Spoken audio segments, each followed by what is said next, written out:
Well, good afternoon, everybody. I hope you all had a relaxing holiday weekend, a safe, responsible, and relaxing holiday weekend. I wanted to do what we're accustomed to doing here at noon every week, particularly in the beginning of the week, and that's update you on where we are as a state related to the pandemic and where we're going. Tell you a little bit about what we did since we last met on Thursday, a little bit around enforcement, and then walk you through some of the trend lines before they become headlines in the state of California.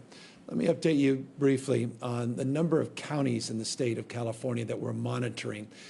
Counties that have been on a list for 3+ days, a monitoring list that we put out a number of weeks ago. When I last left you on Thursday, there were 19 counties on that list. Today, we have 23 counties.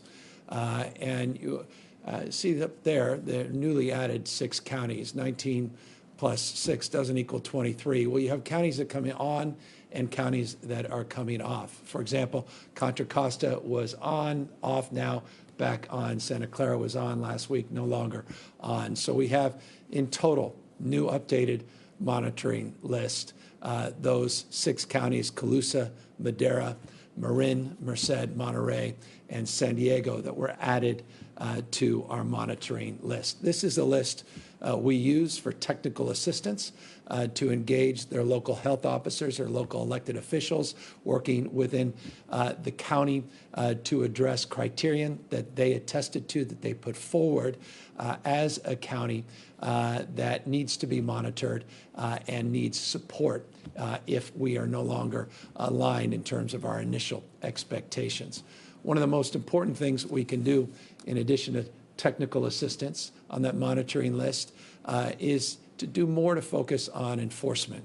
We walked through the beginning of our enforcement efforts that we were anticipating implementing this weekend. I want to update you on what we did do this weekend, but I want to remind you that our enforcement has been prioritized on parts of the state where we have known violators, where we have high-risk workplaces, or we have industries that should be operating at a scale, think of restaurants and bars, in an appropriate and safe manner. And so that was the criteria to which we advanced our updated efforts on enforcement, our more targeted enforcement efforts with these teams that we have assembled, these cross-pollination of state agencies that sent out teams in 6 key regions in the state of California over the weekend.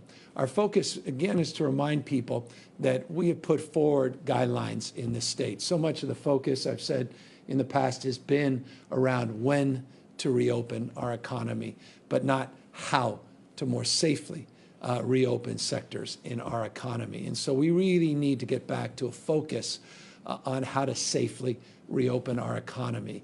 Well, what are the mitigations that need to be in place? What are the expectations that we set forth as it relates to wearing masks, both from a staff perspective and a patron perspective? What are the physical distancing criteria that we have attested to and put into place pursuant to those state guidelines? What's the signage that has been put up so it's visible and people have access to it? Physical distancing criteria and the like. And so we really focused in on workplace safety guidelines. Again, the enforcement is not just about being punitive. It's also about educating people, allowing people to make modifications, but moreover, to address the bad actors, the folks that are simply just disregarding these orders, and to hold them to some account as well. But this is the primary focus of the enforcement, education, along the criteria that we put out and the guidelines and the modifications that we've made, again, focusing on how to safely reopen sectors of our economy. Over the last few days, we significantly increased our enforcement in these 3 critical areas. We had close to 6,000 in-person visits to bars and restaurants just from the Department of Alcohol Beverage Control. So ABC visited just shy of 6,000 establishments over a few-day period.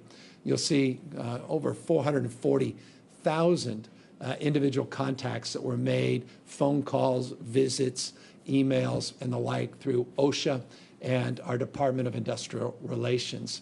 And I mentioned on Thursday, the Board of Barbering and Cosmetology. We have to focus, obviously, on concerns in salons and the like. And so we directed, based upon input we were getting from county health officials, again, targeting these counties that are on the watch list. We targeted licensees that we had either received complaints about or had information that was concerning that we needed to get clarified. So significant improvement and increase in enforcement over the weekend. Most of it, again, from an educational paradigm, though there was plenty of citations.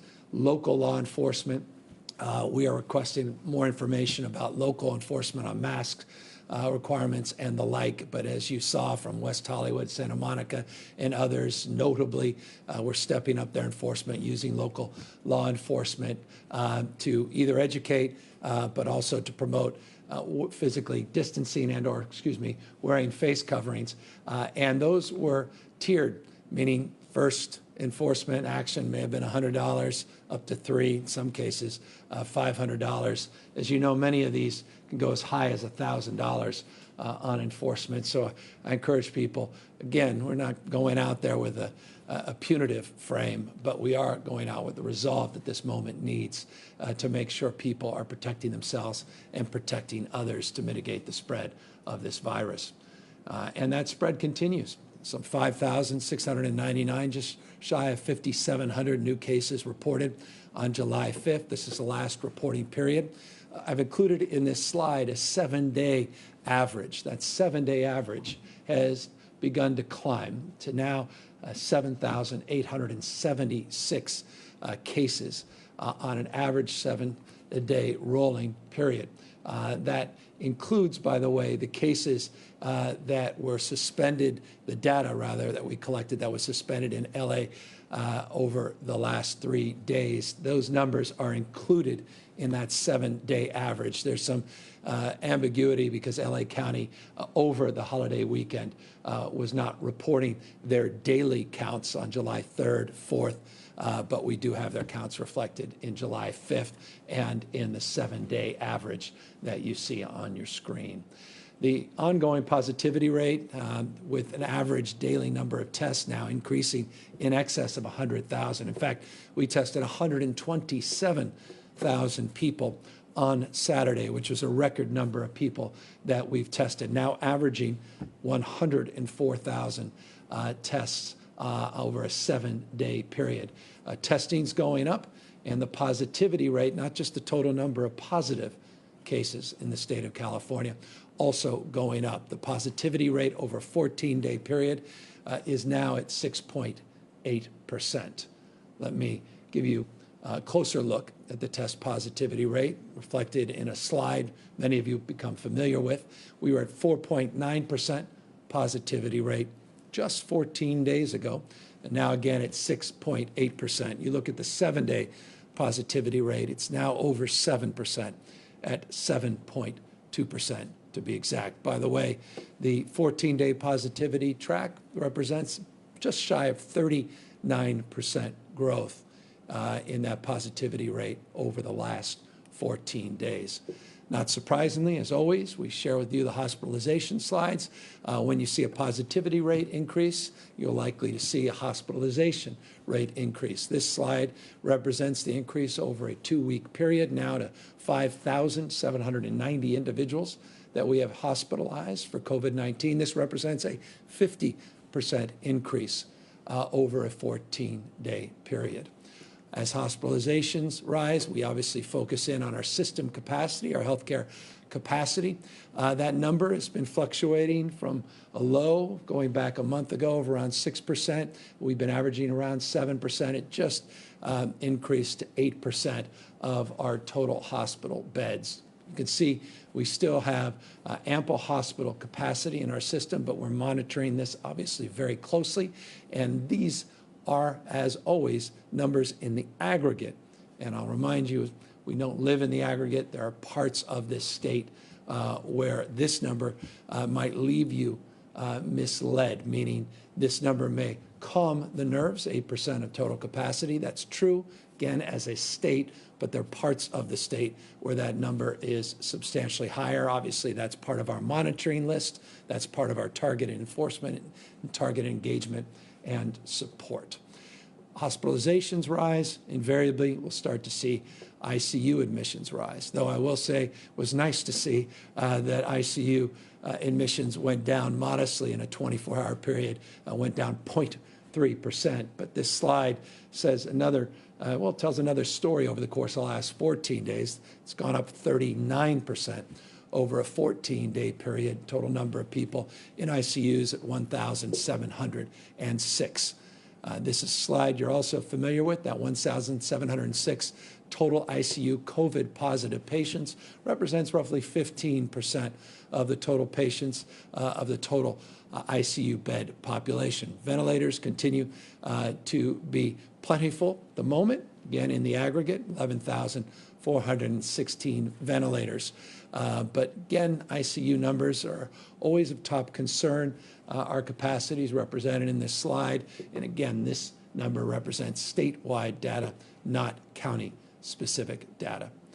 I want to remind you of some statewide actions we've taken recently. Again, pulling activities to the extent we can, as many activities, business activities in particular, but more broadly, activities that are indoors, we want to move them outdoors. And we've done that in multiple sectors of our economy, restaurants being a notable example. We have also closed down bars in the areas of highest concern, and those are represented in those 23 counties that I listed at the top of the presentation. Over the weekend, there were local and county closures of beaches, statewide closures of parking lots related to the beaches, and I just want to thank all the elected officials and the residents, more importantly, the residents of the state of California that acted overwhelmingly responsibly, that were out on our beaches, those that were open, and were responsible in terms of their social distancing and physical distancing. And I want to thank those that were educating the public, those that weren't, unfortunately, acting in their best health interest or the health interests of others. The efforts to educate and to encourage and to enforce were, I think, very effective. They weren't perfect, and certainly people will highlight exceptions, but I just want to compliment the local efforts, the county efforts, the educational efforts, and the social persuasion that was very, I think, well represented and demonstrated over the 4th of July holiday weekend. And thank everybody for, again, their concurrence in this effort. And as I noted just in this slide, this multi-agency enforcement, this efforts on these strike teams, more targeted enforcement, was also demonstrable. And I want to just thank our agencies, now 10 agencies in total, that were part of those actions. Speaking of actions, there were a lot of counties that took action since we began this monitoring process to move deliberatively and act at the local level, the county level, with their health officers, their county elected officials, their own responsible strategies for enforcing their stay-at-home order and modifying their stay-at-home order. I'm very pleased of the 23 counties, 6 just joined us, so we expect they'll move in the next few days. 13 have issued local orders. 3 said, Riverside, San Bernardino, and Kern just said, we will submit to the state orders, and just got a call literally seconds before I came on air that Glenn County just acted. So we're not waiting action from Glenn. We want to thank the elected officials and the health officers and the city managers for their work there as well. So everybody is moving. They're taking action. They're being responsible. And we are very, very grateful for that. So that's the spirit of the moment. The spirit of the times is a recognition. Individual responsibility has now been elevated. Our collective responsibility as a community, county level, to secure local enforcement actions, education actions, modification efforts to help supplement them at the state level in a much more dynamic and much more targeted way. And again, just encouraging everybody to do the kinds of things that are foundational and fundamental to mitigating the spread of this disease. I'll remind you, we did an incredible job collectively as a state. 40 million of you did a remarkable job to move aggressively early, the first state to move forward with stay-at-home orders. We were able to bend that curve. In fact, we never really had to bend it. We were able to mitigate the spread of this virus in substantial ways. We have the capacity to do that again, to mitigate this increase in the total number of positive cases and the transmission of this disease. And the most important thing you can do from a non-pharmaceutical intervention, meaning non-therapeutic and non-vaccine, is to wear face covering. It is a mandate in the state of California. It protects not just you, but others, and is a sign of respect, sign of responsibility. It's also a demonstration, I believe, of character to meet a moment head on and to be forceful in terms of our resolve to mitigate this spread and to help save lives and impact the lives of those that may be vulnerable in an ICU or in hospital because of coronavirus, because of COVID-19. As always, practice physical distancing, social distancing, wash your hands, and continue to do those things your mother and your grandmother were so intent on reminding you as we were growing up. Just one final point, because I'd be remiss if I didn't mention it. We've had a number of lives that have been lost over the last few days in the reporting period. 6 people lost their lives on Sunday to the coronavirus, and 18 people lost their lives on Saturday. 6 people is 6 too many.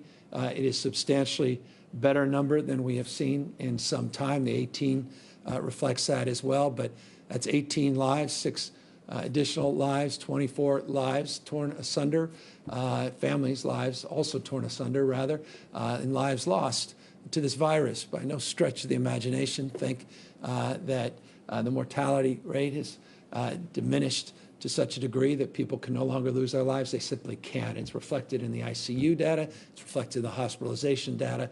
The damage that COVID-19 can do. This pandemic is still in front of us, continues to spread at rates we have not experienced here in the state of California since the beginning of this pandemic. That's why we want to remind you of those important bullet points. Wear a face covering, physically distance, wash your hands. And as always, for more information about all of the above, more information on how you can get tested, more information of how you can learn more, avail yourselves to more data about your own county and your own monitoring of their effectiveness and what the rules and guidelines are within sectors and industry, go to the covid19.ca.gov website. That, again, is covid19.ca.gov. With that, happy to take questions. Adam Beam, Associated Press. Hi, Governor. Thanks for doing this. Some data released today by the federal government shows that at least one business that you own received some loans to stay open during the COVID-19 pandemic. And I'm wondering, I know that before you took office, you placed those companies into a blind trust, but I'm wondering if you could address that issue and why those companies, the company that you own, felt the need to receive that loan.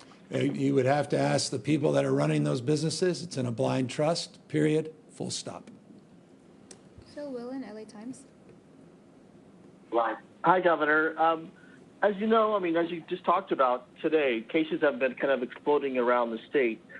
Was there any realistic way to reopen some sectors of the economy? And do you think that your administration miscalculated in doing so and the speed at which they will reopen for restaurants, gymnasiums, and fitness centers, for instance? I think we can safely reopen, and I think if we wear face coverings, we can mitigate the community spread of this disease. I think countries that have done that demonstrably have proven that. We've been very forceful in our expectations and encouragement for people to do the same. It's a mandate, as you know, in the state of California. As it relates to the focus on how to safely reopen. Predicate to your question, or at least to frame the spirit of your question about can you safely reopen? I believe you can, but with enforcement and with individual responsibility. And that's why we laid out in detailed terms some of what the guidelines include and what those expectations are. We set those expectations. We focused on how to responsibly reopen certain sectors of the economy. And now it's incumbent upon all of us to not only monitor that, but to enforce those rules and regulations. It's exactly what we're doing. Alex Michelson, Fox 11. Governor, clearly the case numbers are rising, but the mortality rate you just talked about is quite a bit of progress. Obviously, we don't want anybody to die, but those death numbers are way lower than where they were a few months ago. I'm wondering what you attribute that to and how that informs potentially the policy going forward. Yeah, it's the right question, and it's certainly an accurate observation. It's encouraging, though I would remind you last week in one reporting period over a 24-hour period, we had 110 lives lost. And so contrast that to 6 in the last. These individual data points aren't necessarily in and of themselves trend lines, though there is a broader trend line, and that is substantively accurate. And that is, as we've seen an increase in testing now over 100,000 a day and an increase in positivity rates, we are not seeing a commensurate increase yet in mortality. That said, those are lagging indicators: hospitalizations, ICUs, and deaths. So we are, and I think the spirit of the way you framed your question, you recognize this, cautious, as well as modestly optimistic, but cautious nonetheless. Look, I think the most important thing we've learned from a lot of the new data that's come in that goes direct to your question is the cohort of individuals now that are being tested positive is getting younger and younger. And so that cohort 18 to 34, 34 to 49-year-olds, when you stack those together, you're looking at a majority of the new cases. And so a lot of these younger folks may be coming into hospitals, but with not as acute needs as what we were seeing in the past, where we saw the percentage of those that were testing positive, the number being a cohort much older. We're seeing stabilization relative, and boy, I caution even just saying that. Let me be cautious in saying that, but seeing some stabilization in our residential care facilities for adults, in our skilled nursing facilities, our veterans' homes, and we've been able, I think, to substantially address some of those spikes we had seen a number of months ago. And all of that inures, I think, to where we are in terms of the presentation of this data and hopes and expectations in some respects that the mortality rate may be more modest than what we've seen in the past. Rachel Bluth, Kaiser Held News. Hi, Governor. Thanks for taking my question. I wanted to know how you thought the contact tracing program was going, how many people have been deployed, and if you're worried or if you're hearing from counties that are worried that the case counts are just getting too high to effectively trace everyone's contacts. Yeah, so we had over 10,600 people. I mentioned last week 10,170. Now it's over 10,600 people that have been trained by UCSF and UCLA. We had a phase 1 goal by July 1st to get roughly 10,000 people, that first cohort, phase 1, trained. We were able to accomplish that.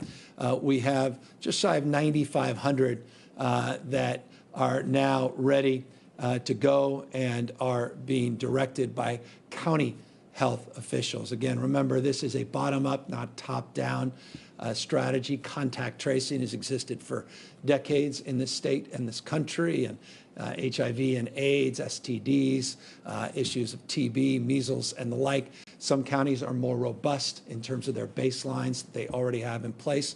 We are supplementing that, and we have trained with the counties as partners this new cohort And so close to 9,500 that are identified and available to the counties, over 10,600 that are trained, that cohort of those trained being made available to counties in real time, many more being trained on a weekly basis. And we want to continue to see more contact tracing. We're doing PSAs in a culturally competent way with trusted messengers. I showed you PSAs for the mask wearing requirements in the state, but we've also been doing a lot of PSAs on contact tracing, particularly in communities where there's still a little bit of nervousness, to be fully candid with you, of a member of a state government or local government, or for that matter, even federal government's making a phone call. You can imagine diverse communities. Let me be more specific. The Latinx community, we've got to do a lot better in terms of getting the right messengers to give people confidence that their information will be maintained as confidential, will not be shared with federal authorities, and it's in their public health interest to participate in the contact tracing. So a lot of work in that space. Your questions inspired me to perhaps give a more comprehensive update, which I'm going to do in the next few days, because I think this deserves more attention and more illumination as it relates to our outreach efforts and how to make contact tracing even more effective. I'll take advantage of using this also as a PSA of sorts in the next few days by providing more information to you. Carla Marinucci, Politico. Hi, Governor. My question is about San Quentin. As you know, there were no cases there until the end of May, until it transferred from the California institution. Now you've got 1,400 incarcerated and more than 150 employees. Staff and volunteers are relating conditions that they say are inhumane, that these prisoners are being isolated in solitary, et cetera. Are you considering an on-site visit to this prison to see these conditions for yourself? And what are your specific plans to address what one epidemiologist is describing as a Chernobyl situation there? Yeah, we've been working on this every single day for the last 3 weeks. When I say every single day, yesterday, Saturday, Friday, Thursday, there's no break, there's no holidays. It's a top priority for our administration. We currently have 2,445 prisoners at CDCR that have tested positive for COVID-19, a prison population north of 110, 120-ish thousand. But we do have 2,445 people have tested positive. You rightly, though, have pinpointed the area of top concern, though not the only concern in the system, and that is San Quentin, 1,388 individuals that have tested positive, inmates in that prison. We have decompressed that prison since March 1st from 4,051. We have a plan to bring it down to 3,082 in the next few weeks. I'm going through individual by individual, people with medical needs that are acute, people we are fast-tracking and expediting parole review and individually reviewing those cases in order to move people forward. We're working with probation and parole to expedite the identification of housing. You don't want to just send people out into park benches into homeless shelters. We've got to make sure that we responsibly move people out, but with a deep sense of urgency, because you're correct. We had in late May, we had prisoners transferred from one prison, Chino, into San Quentin. They should not have been transferred. The receiver, the federal receiver, has been in place since 2006, made that abundantly clear.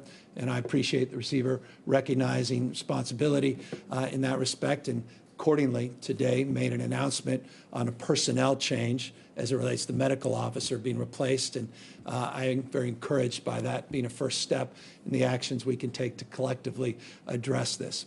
As I said, it's not the only prison of concern. Vacaville, other prisons are continuing to be of top concern. But we saw flare-ups. I've been very transparent with you and others in presentations going back a number of months. We saw increases in Lancaster. We saw a substantial increase in Chino. We were able to get our arms around it. And it's a way of expressing this.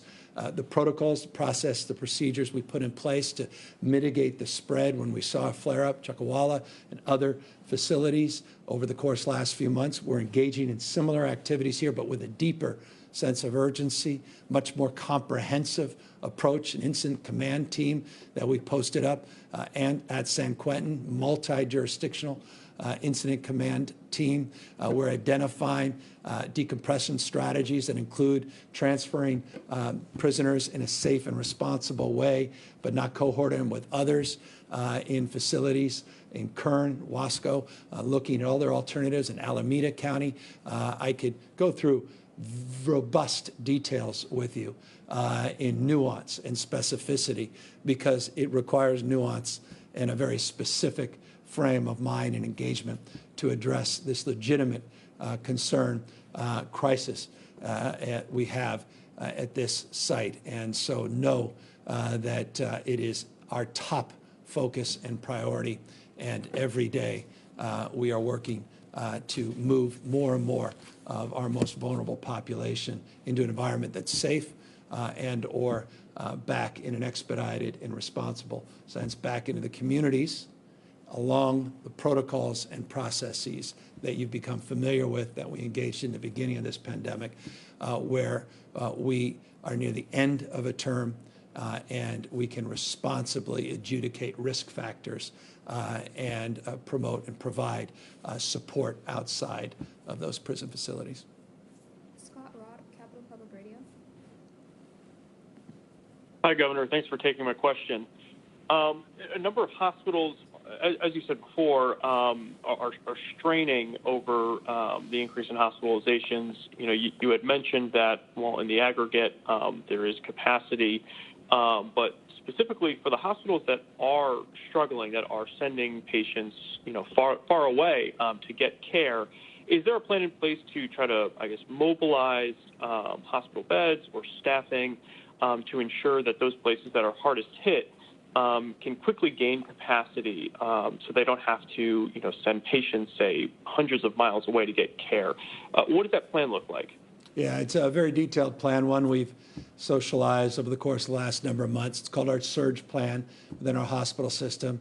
Its primary focus is around existing footprint in and around hospitals, decompressing your system against the traditional, or rather your day-to-day patients that would otherwise come in for non-urgent care needs. You reduce total number of people coming in for elected surgeries, as an example. You create more capacity, footprints on the campus of many of these hospitals. We have surge plans that will allow them alternative care sites within those footprints, the ability to utilize differently existing facilities within the hospitals. Those are sort of nuances within these surge plans. Those surge plans we made very public over the course of many, many months. In fact, last week also updated you a little bit on what those surge plans look like, including these alternative care plans outside of the hospital system, where we have set up, for example, up here in Sacramento, just nearby the old Arco Arena, we've set up beds and sites to be used as needed. Look, the plans that we have advanced in Imperial County, as an example, are a proof point of the strategies that we've been utilizing. Over 500 people have been moved, decompressed out of that hospital system into surrounding county systems. Once those county systems have absorbed their share, like San Diego County as an example, we then have protocols, procedures, processes that were pre-assigned, predetermined, where we move people either further north. We did move people further north into the Bay Area, as an example, over the last week from that county.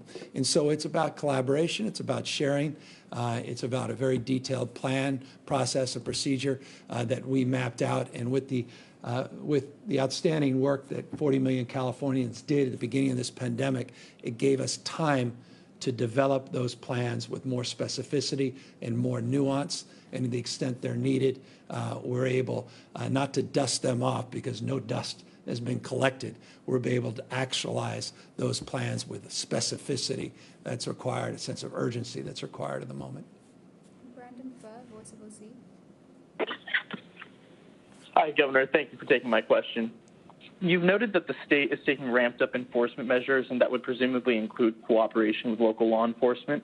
So how do you reconcile that with a place like Orange County? Our specific hospitalization rates are also climbing, and our sheriff has taken an opposing attitude on enforcement of the mask order, and it seems he will, according to a recent statement he put out, quote, request voluntary compliance, unquote, without any mention of citations. So it seems some local jurisdictions like ours will have a hard time falling in line.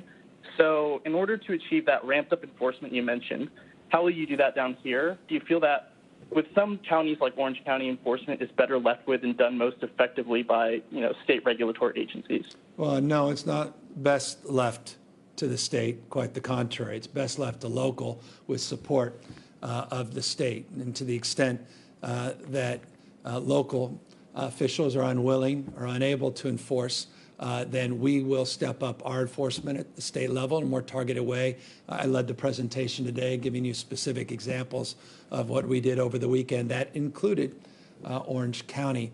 But I also left you with this specific example, and I'll remind you if you didn't have a chance to tune in last week on Thursday, that we've also criteriaed and conditioned money in this year's budget. There's $2.5 billion.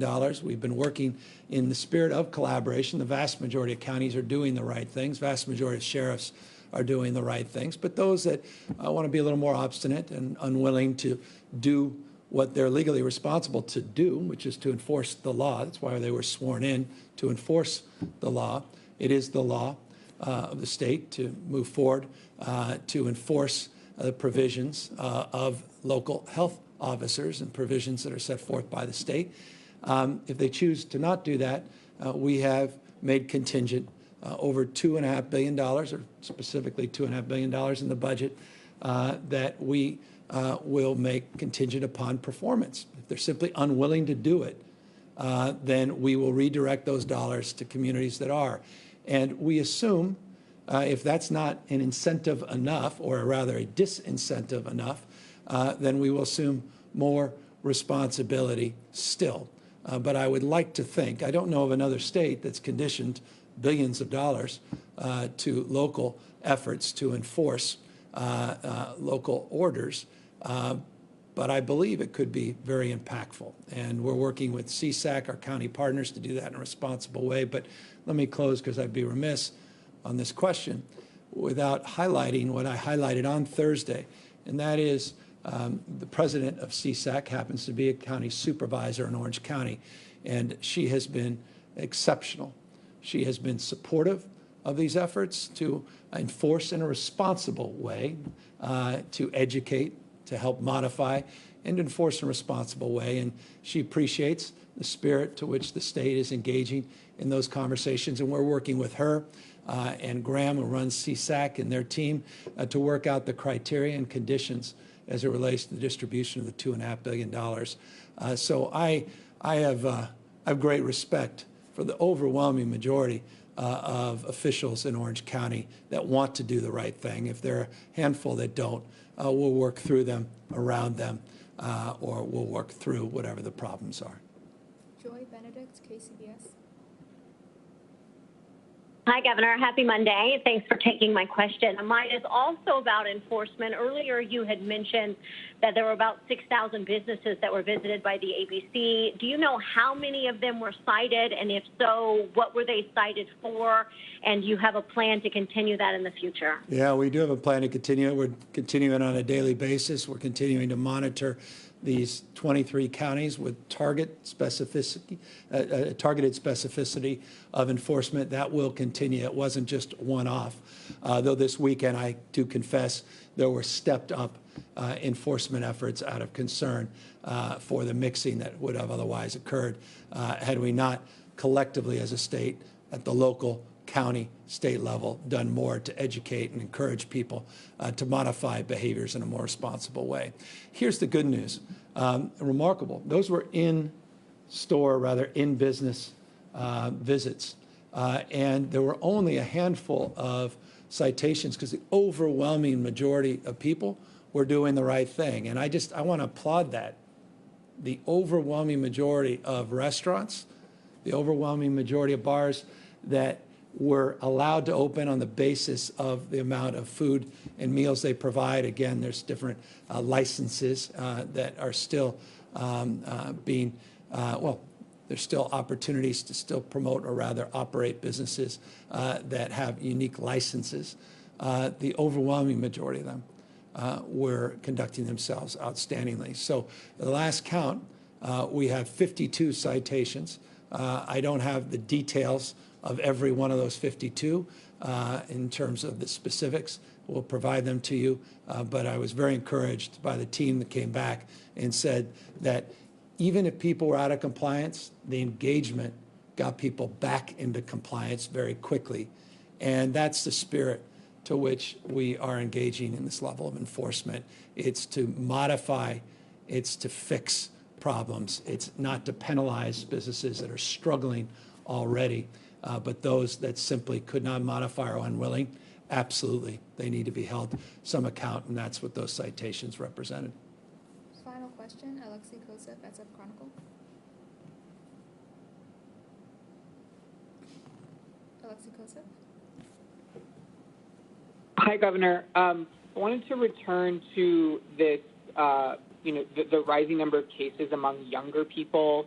Do you know what, or has the state been able to identify what is leading to that increase, and is it a cause for concern for you that you're seeing that increase now in cases in younger people? And separately, have these outbreaks in the state prisons put a strain on the hospital system in some of these communities where the prisons are located? Yeah.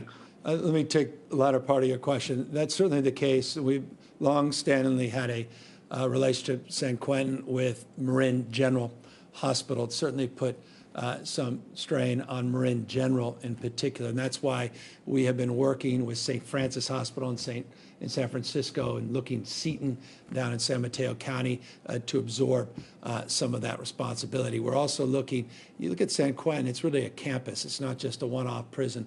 It almost operates its own small city. It has old facilities on site. We have teams of people now on site repurposing some of the older facilities and looking at strategies to cohort individuals and to treat individuals so that we can mitigate perhaps some of the burden outside of those gates on the rest of the system. But certainly that's something we're watching, and we have, as part of our incident command, the county as part of that cohort of command unit that's working to address issues in real time to make sure that we have a collaborative spirit so we can absorb those that may need medical care. The vast majority of people don't, but those that do, to make sure their needs are met. As it relates to the younger cohort, this follows trend lines that you've seen across the country. Not surprisingly, the young invincibles, as we refer to them. Young folks that just feel they are invincible, that just don't feel it's going to impact them, and if it does, it's not a big burden. And so we have a lot of work to do, and I think you've seen that represented in the efforts we've done to make modifications to our stay-at-home order around bars, certain activities that we have seen a younger cohort in particular begin to mix, and we've started to see an increase in the spread. And so we just cannot impress upon people, regardless of their time of life, to have a state of mind, of consciousness, health focus, health first consciousness. Even if you're young and feel you're invincible, someone you may come in contact with, if you're pre-symptomatic and you still feel no symptoms, you can potentially spread that disease to someone who may have a compromised immune system. And so you don't want to dream of regretting. You don't want to learn about something like that and live with that the rest of your life. And so I think it's just about education. It's about more encouragement, and yes, more targeted enforcement. Again, enforcement in every way, shape, or form. Modifying through enforcement, mitigating through enforcement, getting compliance through enforcement, and to the extent one needs to be punitive, to enforce with fines and codes and regulatory oversight. And so across the spectrum, we're doing that, and we expect to be doing a lot more of that until we see these numbers begin to decrease. That said, our energy, our enthusiasm in this space for bending this curve has not diminished, and we have not lost our energy, our capacity, our focus, our determination, our desire to do what we did at the outset of this pandemic, and that's to bend the curve, to tame this growth, to mitigate the spread of this disease. We will do that. I am confident in our capacity to do that. More targeted focus, more energetic engagement. We'll deal with these hot spots within congregate settings. We'll focus on the most vulnerable, not just in our prison system, but also our homeless and our seniors and our vets. We'll see to the same energy in our skilled nursing facilities and our residential care facilities and the like. And I just encourage all of you, as is the case at every one of these presentations, to do your best to do the same. Wear these face coverings, practice physical distancing, and until we meet again tomorrow, have a wonderful, safe, and healthy day, evening. Take care, everybody.